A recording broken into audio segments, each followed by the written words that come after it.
নমস্কার বন্ধুরা, আজ আমি ফুলকপি আলু বেগুন দিয়ে রুই মাছের ঝোল রান্না করে দেখাবো। এটি খুব পাতলা ঝোল। এই ঝোলটা গরম ভাতের সাথে খেতে খুবই ভালো লাগবে।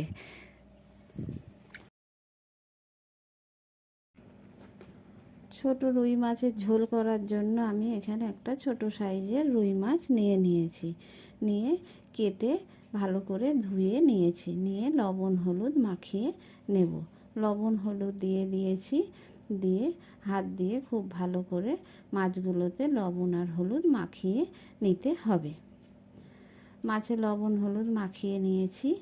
আর নিয়েছি ঝোলের জন্য বেগুন, আলু, টমেটো আর পেঁয়াজ কেটে ভালো করে ধুয়ে নিয়েছি। আর একটা ফুলকপি কেটে ধুয়ে রেখে দিয়েছি। আর মশলা নিয়েছি গোটা জিরে, গোটা ধনে আর শুকনো লঙ্কা, আদা আর কাঁচা লঙ্কা। সব মশলাগুলো আমি মিক্সিতে পেস্ট করে নেব। মিক্সির মধ্যে সব মশলাগুলো দিয়ে দিলাম।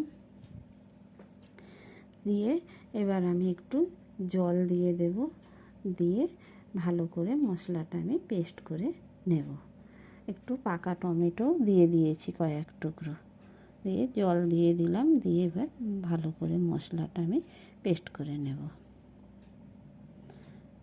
কড়াইয়ে দেখে গরম করতে বসিয়ে দিয়েছি।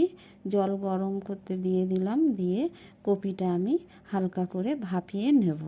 এগুলো অসময়ের কপি তো, সেই জন্য একটু ভাপিয়ে নিতে হবে, নাহলে গন্ধ ছাড়বে কাঁচা। কপিগুলো দিয়ে দিয়েছি। দিয়ে দিলাম হলুদ আর লবণ দিয়ে দেব। দিয়ে আমি একটু ভাপিয়ে নেব। ভালো করে খুন্তি দিয়ে নেড়ে চেড়ে নেব। নিয়ে আমি একটু ঢেকে দেব। ঢেকে দিয়েছি। অন্য আরেকটি কড়াইয়ে তেল গরম করতে দিয়ে দিলাম। সরিষার তেল দিয়েছি। তেল গরম হয়ে গেছে। আমি এবার কেটে রাখা মাছগুলো দিয়ে দিলাম।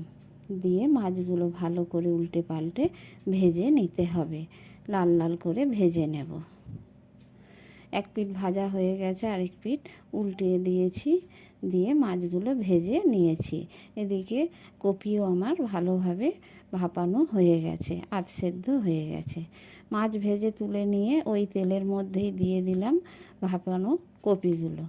দিয়ে ভালো করে কপিগুলো আমি ভেজে নেব। খুব ভালো করে খুন্তি দিয়ে নেড়ে চেড়ে নিয়েছি। লাল লাল করে কপিটা ভেজে নিতে হবে, তাহলে ঝোলটা খেতে খুব ভালো হবে। কপিগুলো ভালো করে ভাজা হয়ে গেছে। এবার আমি নামিয়ে নেব। ওই তেলের মধ্যেই কেটে রাখা বেগুনগুলো দিয়ে দিয়েছি। দিয়ে লবণ আর হলুদ দিয়ে দিলাম। দিয়ে বেগুনটা আমি নেড়ে চেড়ে ভেজে নেব। বেগুনটা খুব বেশি ভাজবো না, হালকা করে ভেজে তুলে নেব। ঝোলে দেব তো, তাই হালকা করে ভাজলেই হবে। ওই তেলের মধ্যেই দিয়ে দিলাম আমি তেজপাতা আর গোটা জিরে ফোড়ন। ফোড়নটা খুব ভালো করে ভেজে নিলাম। নিয়ে দিয়ে দিচ্ছি কেটে রাখা আলুগুলো। কেটে রাখা আলুগুলো দিয়ে দিলাম কেটে রাখা পেঁয়াজ। পেঁয়াজগুলো একটু আমি বড় বড় করে কেটেছি, না হলে ভাজতে গেলে পুড়ে যাবে। হলুদ আর লবণ দিয়ে দিয়েছি। দিয়ে ভালো করে খুন্তি দিয়ে নেড়ে চেড়ে নিলাম। নিয়ে একটু ঢেকে দিলাম। আঁচ কমিয়ে ঢেকে দিয়েছি। ঢাকা খুলে নিয়েছি। এদিকে আলু খুব ভালোভাবে ভাজা হয়ে গেছে। দিয়ে দিলাম টমেটোগুলো। টুকরো করা টমেটো দিয়ে দিয়েছি। দিয়ে আলুর সাথে একটু ভেজে নেব। ভালো করে ভেজে নিয়ে দিয়ে দিলাম পেস্ট করা মশলাটা। আর দিয়ে দিয়েছি হলুদ। দিয়ে মশলাটা আলুর সাথে খুব ভালো করে কষিয়ে নিয়েছি। খুব ভালো করে মশলা কষিয়ে নেব। আলু সেদ্ধ হয়ে গেছে। মশলা ভাজতেই আলু অর্ধেক সেদ্ধ হয়ে গেছে। এবার ওর মধ্যেই দিয়ে দিলাম আমি ফুলকপি আর বেগুনটা।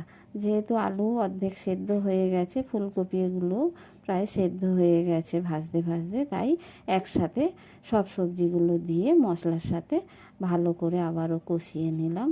নিয়ে এবার দিয়ে দিচ্ছি পরিমাণ মতো জল। পরিমাণ মতো জল দিয়ে ভালো করে আমি খুন্তি দিয়ে আবারও নেড়ে চেড়ে নিচ্ছি। জলের সাথে ভালো করে আমি মিশিয়ে নিচ্ছি মশলা আর সবজিগুলো। মশলা আর সবজি ভালো করে মিশিয়ে নিয়ে দিয়ে দিলাম স্বাদ মতো লবণ। দিয়ে আবারও আমি ভালো করে খুন্তি দিয়ে নেড়ে চেড়ে নিচ্ছি। নিয়ে এবার আমি 5 মিনিট মতো ঝোলটা ফুটতে দিয়েছিলাম। 5 মিনিট পরে আমি এবার ভেজে রাখা মাছগুলো ঝোলের মধ্যে দিয়ে দিলাম। দিয়ে আবারও আমি 5-7 মিনিট ভালো করে ফুটিয়ে নেব। ঢেকে দিয়েছি তার জন্য। ঢাকা খুলে নিয়েছি। মাছ, আলু, কপি খুব ভালোভাবে সেদ্ধ, ফুলকপি মাছের ঝোল আমার হয়ে গেছে। এবার নামানোর আগে আমি দিয়ে দিয়েছি ধনেপাতা। ধনেপাতা দিয়ে মাছের ঝোল আমি নামিয়ে নিয়েছি। এই দেখুন ঝোলটা